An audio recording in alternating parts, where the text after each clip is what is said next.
Hi everyone! Have a great day! Welcome to my mini vlog. Yung ginagawa ko sa araw-araw na binigay ni God sa akin. Ito yung araw-araw na ginagawa ko. And in-enjoy ko lang yung bawat minuto, bawat segundo, kahit minsan parang sukong-suko na ako at still fighting parang unfaithful. Kasi sa bawat araw na binigay ni God sa atin, may kaakibat na bagong pag-asa yun. And keep fighting for the go. Kahit minsan parang grabe, na-high blood ka na pero okay lang. Kasi minsan pag gusto kong magtrabaho, gusto kong matapos talaga yung trabaho ko pero yung amo ko, hindi makakilos pag wala ako. Bawat minuto, tinatawag ako kaya minsan sinasabi ko, dyan muna ako sa kusina. Huwag muna akong tawagin kasi gusto ko matapos ang trabaho ko kasi ang alaga ko, inano ko lang.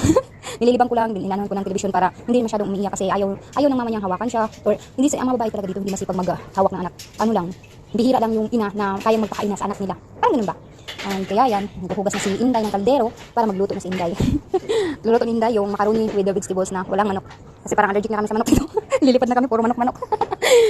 Yan lang ang buhay natin. Yeah, keep fighting. Focus on the goal. Enjoy lang. Enjoy mo lang yung buhay mo araw-araw para hindi ka masyadong magbagot. Hindi mo mamalayan na, uy, parang malapit na pala akong lumayas dito.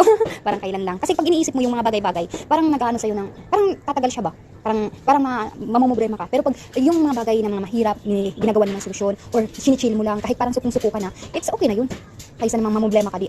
Yung edad mo is, ilagay natin 25. Magiging 52. Kaya yan, niready ko na yung mga ricados na lulutuin ko. At start akong magtrabaho, start akong magluto. Habang kinukulit ako ng amo ko kung kailan ko matatapos. Kaya habang nagbibideo ako, kinakat ko na lang para hindi masyadong marinig ang boses ng amo ko. Palaging tihik ng tihik.